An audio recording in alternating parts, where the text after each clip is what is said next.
It's little known, but a single off-site power line is what saved Daini more operating reactors than at Daiichi from a similar catastrophe.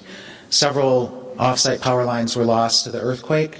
The emergency diesel generators were lost to the tsunami.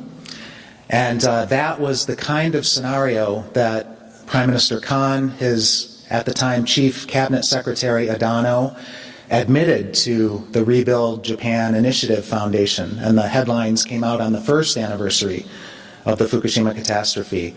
They feared a demonic chain reaction of atomic reactor meltdowns and pool fires. 6 reactors, well, 3 operating at Daiichi, but 7 pools at Daiichi. 4 operating reactors at Daini and 4 pools. 1 reactor and 1 pool at Tokai, closer to Tokyo. And that's where the headlines came from about the possibility of having to evacuate Tokyo if that worst case scenario had played out. 30 million people. But something that the filmmaker Kurosawa envisioned in his film Dreams in 1990 in the part called Mount Fuji in Red, atomic reactors exploding behind Mount Fuji as seen from Tokyo. So here are the explosions at the Unit 1 and the Unit 3. And the aftermath in mid-March of 2011. But it's not the first time, and I should mention that the reactors, of course, are General Electric Mark I boiling water reactors, so there's an instant tie between this Japanese catastrophe and U.S. involvement. But of course, our nuclear involvement, so to speak, goes back 70 years. And we just held a conference in Chicago to mark the 70th year since Enrico Fermi fired up the first atomic reactor in the world, the Chicago Pile 1, as part of the Manhattan Project, the race for the bomb. So you can see an image, an artist's rendition of the pile there, and this is Enrico Fermi. And the title of the conference was A Mountain of Radioactive Waste 70 Years High. So, of course, this was all about the bomb. And these are images of the mushroom clouds at Hiroshima and Nagasaki. And so the radioactive risks began with the bomb project. And I should have mentioned that Enrico Fermi took a calculated risk, or maybe it was an uncalculated risk, at the University of Chicago. The original plan was to build that prototype reactor some 20 miles, 30 miles outside of town, where Argonne is now located. And there was no time. They couldn't do it in time, so they decided to just do it at the University of Chicago. They didn't even inform the president of the university. They're doing this on the edge of downtown Chicago, and Fermi convinced his higher-ups that probably it would be okay. But some of his graduate students were assigned the task of what they called the suicide squad, and this was to pour a chemical solution onto the pile if something went wrong. There was another individual called the safety control rod axeman, who literally with his axe would chop a rope that was over a pulley and drop the control rod into the out-of-control reactor. And that term, scram, still sticks in the nuclear power industry. But as we saw at Fukushima Daiichi, you can scram a reactor when a 9.0 earthquake strikes, but the decay heat is enough to melt it down if you can't cool the cores. So again, with the history, we see Oppenheimer and Groves at the Trinity blast site. This was the precursor to the Nagasaki plutonium bomb and the aftermath of that shown. They didn't have to test the uranium bomb. It was sure to work, so they didn't test it.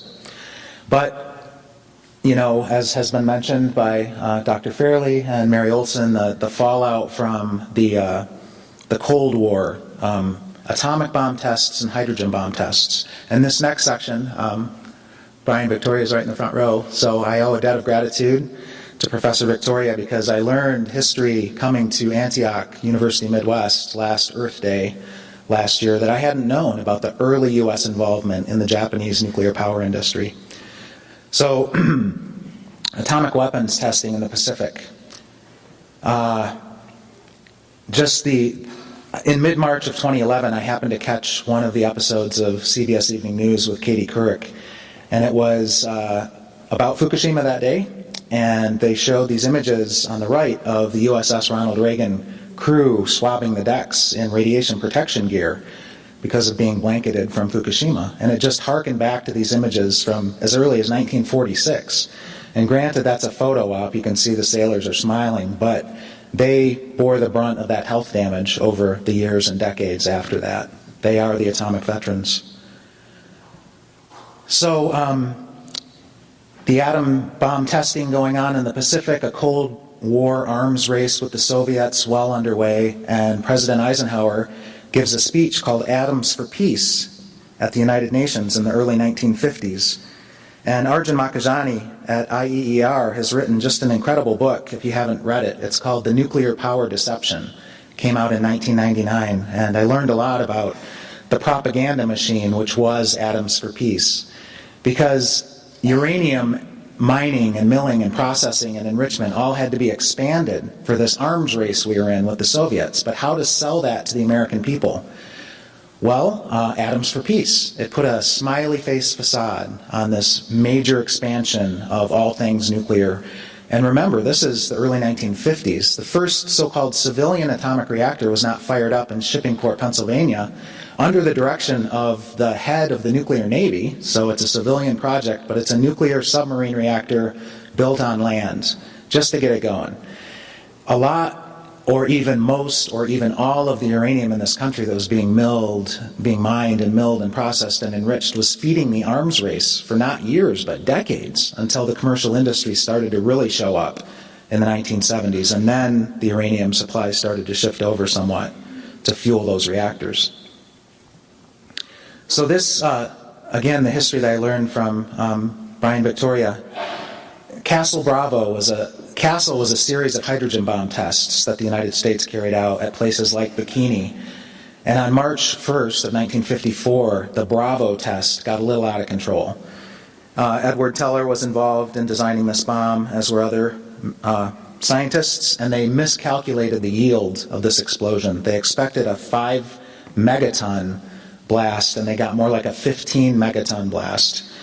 And it still is the worst radiological contamination incident in the history of U.S. nuclear weapons testing. And this Japanese tuna fishing boat, the Lucky Dragon No. 5, was unfortunately not very far away. You can see in the map on the right there, the blast, Bikini marked by a B, the Lucky Dragon marked by the F. They were outside of the zone that the United States had declared off limits. But then later they redrew the danger zone, and they were well within that danger zone. And over time, half of the crew of 23 died of their radiation exposures. One of the deaths occurred pretty quickly, within a matter of months, and it led to an anti-nuclear groundswell in Japan, including a petition drive with many tens of millions of signatures against atomic bomb tests and against hydrogen bomb tests, and 1 million signatures alone from Hiroshima area. And the United States became very worried because there was this large groundswell of opposition to the nuclear energy establishment. And there were fears that even the Soviet Union or China could take advantage of this situation, and it's in the competition for loyalties after World War II. So again, the juxtaposition of images old and new. So on the left, officials from the city of Tokyo testing the tuna from the Lucky Dragon and finding severe contamination, but like Cindy talked about, some of that tuna had already been sold, had already been consumed before it was quarantined. And then on the right, this is actually an image from Thailand, not from Japan, but also dealing with the contamination of seafood post-Fukushima.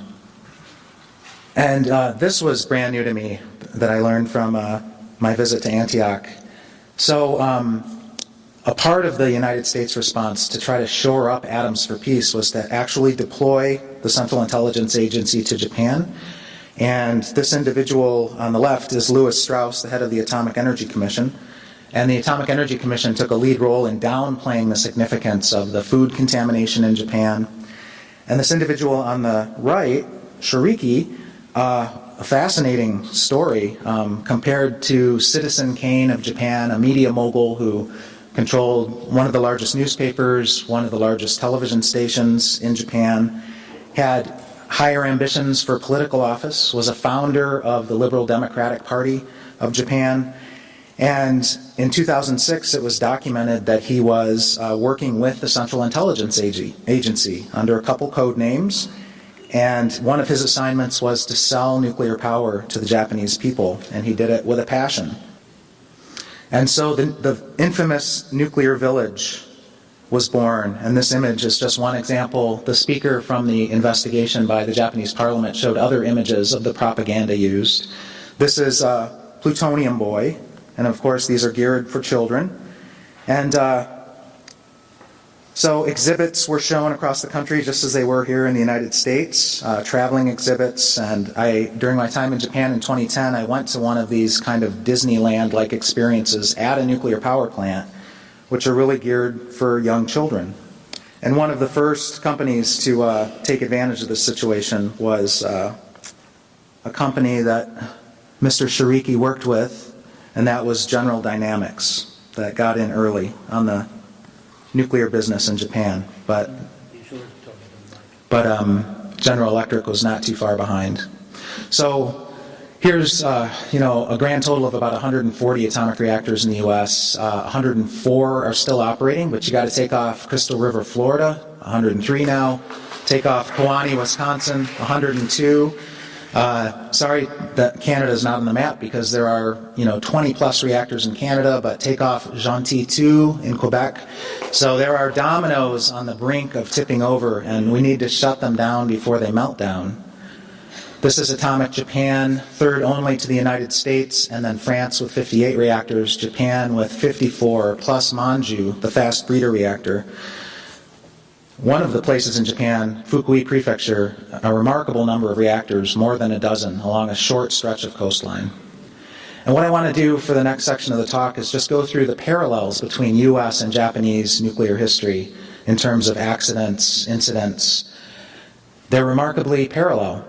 And what I took was just an arbitrary list. The Associated Press, shortly after the beginning of the Fukushima catastrophe, put a list of a short list of 10 or so Japanese nuclear accidents that had already occurred before Fukushima. So I took that list, because it could be much longer, and I compared it to ones here in North America. So you see on the left, Suruga nuclear power plant, but you see on the right, the Bruce nuclear power plant in Ontario. This is worker overexposures. So in 1981, 300 workers were exposed to excessive levels of radiation after a fuel rod ruptured at Suruga. And it reminded me of an incident in Michigan at Big Rock Point, an experimental atomic reactor, where a MOX fuel rod was broken in the 1970s and 700,000 curies of radioactivity were released. But Bruce is also on the Great Lakes in Canada.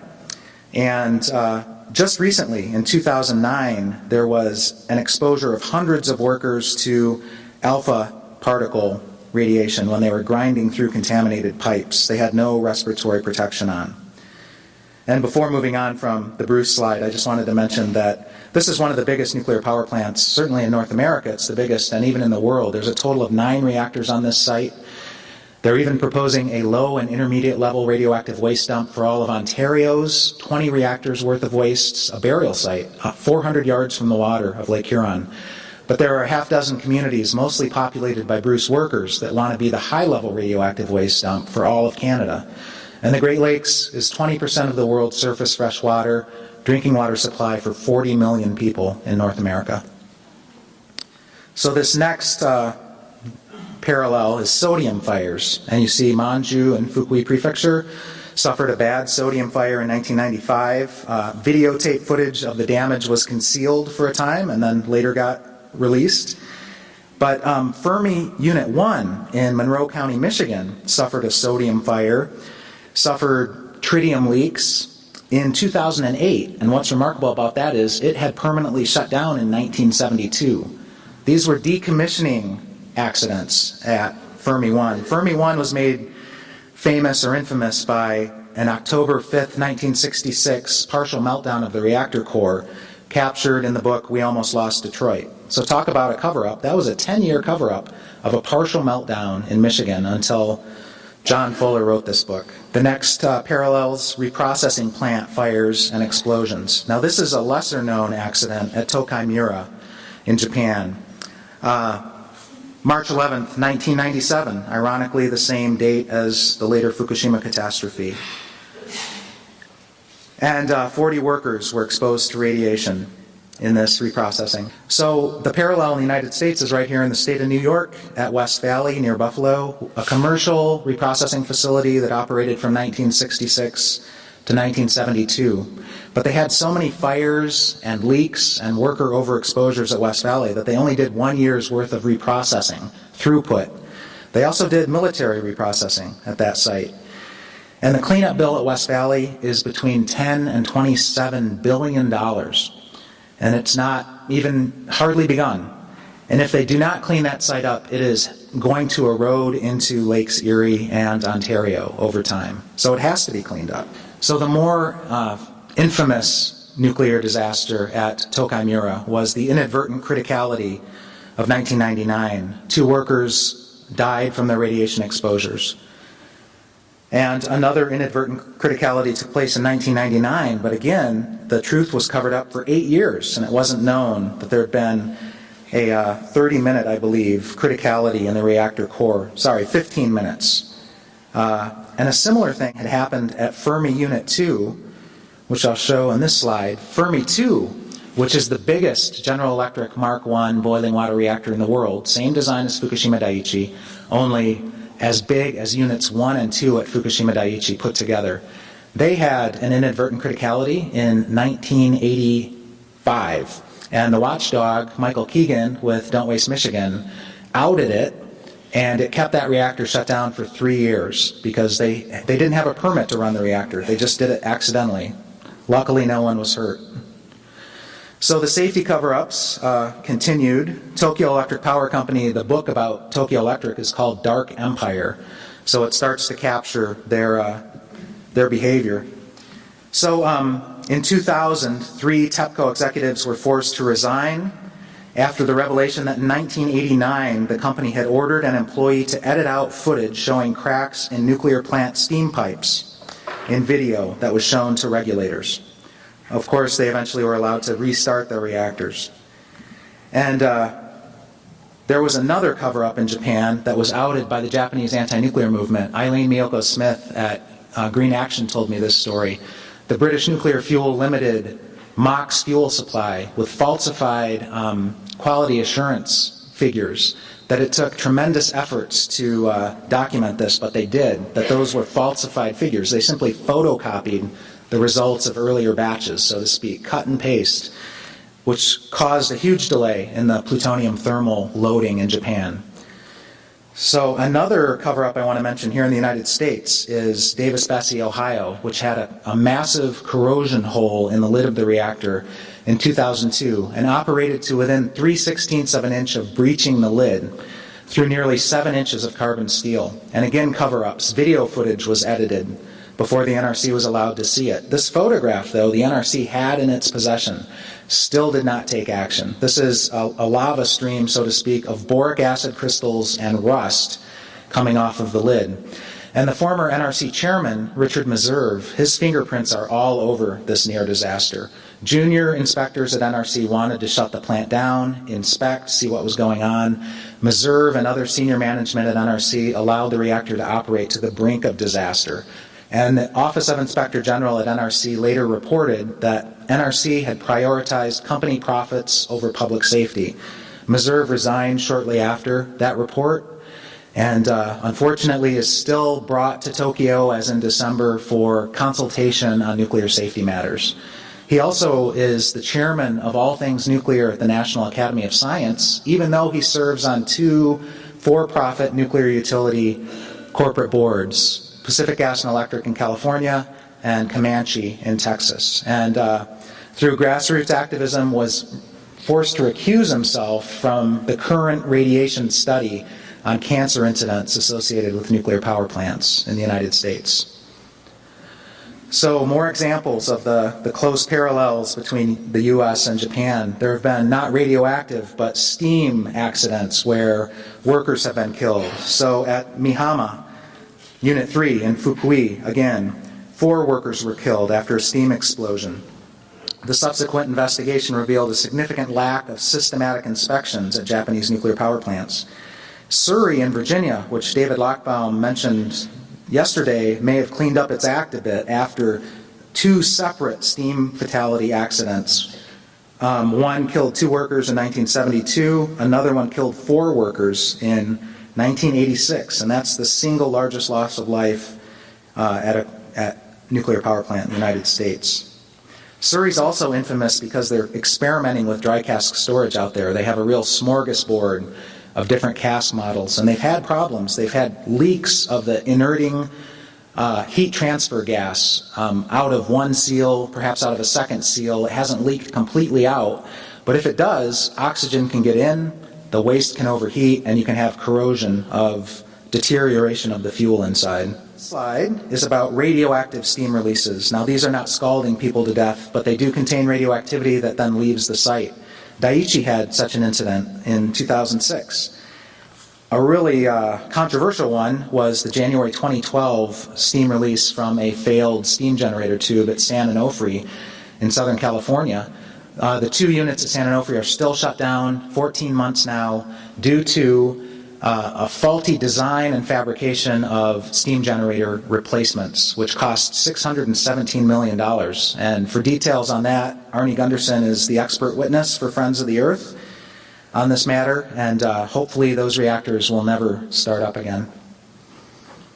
There's a groundswell of anti-nuclear activism in Southern California to keep them shut down. So earthquake risks.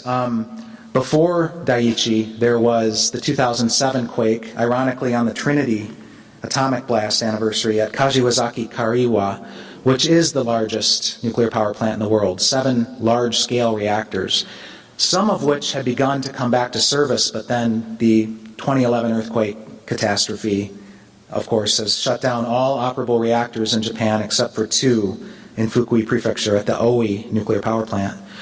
Earthquake risks at Indian Point. Indian Point happens to be located immediately adjacent to earthquake faults that were not known about when it was constructed. And seismologists at Columbia University confirmed their existence in 2008, and the NRC has been forced to admit that this is probably the most vulnerable nuclear power plant in the country to earthquake risks because it wasn't built that well. Granted, Diablo Canyon and San Onofre are still vulnerable to earthquakes and tsunamis, but they were built more strongly because there was a recognition that San Andreas was right there. Indian Point, they had no such appreciation. And this image shows Indian Point in the distant background on the Hudson River, and Mrs. Sashiko Sato, a Fukushima organic farmer, Eileen Miyoko Smith from Green Action, and also an organic farmer from Hokkaido and another leader of the anti-nuclear movement in Hokkaido. We went up to visit the Indian Point Safe Energy Coalition folks. That was September 2012.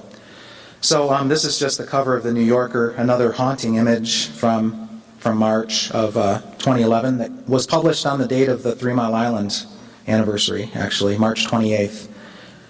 And so I just wanted to go to some additional risks that weren't mentioned in that AP article from March of 2011 in Japan and their parallels in the US.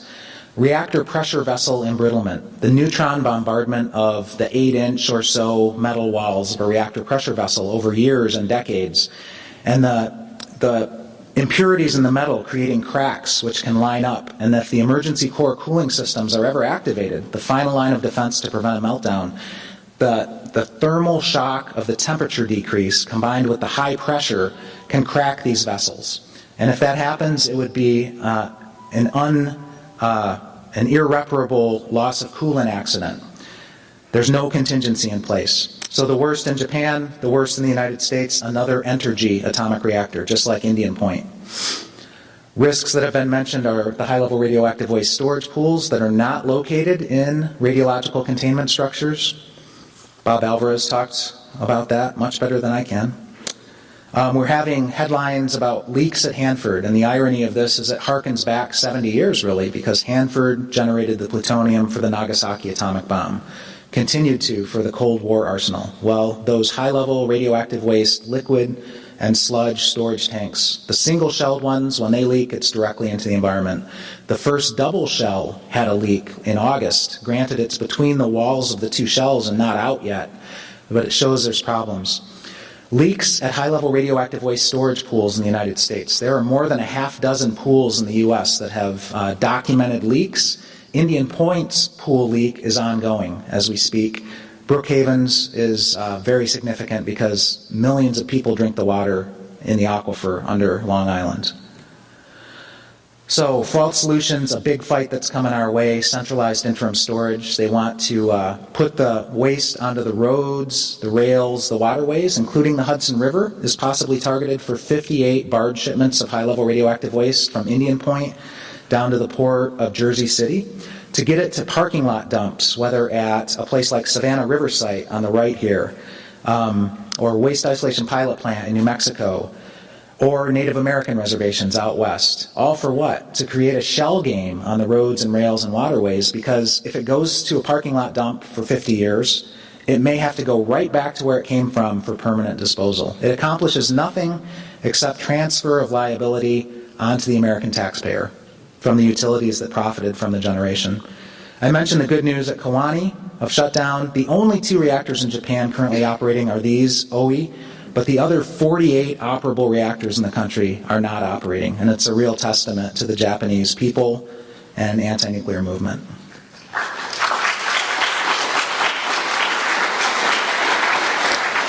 A lot of this has already been talked about by previous speakers. The 1972 warnings that the Mark I was a catastrophically flawed reactor.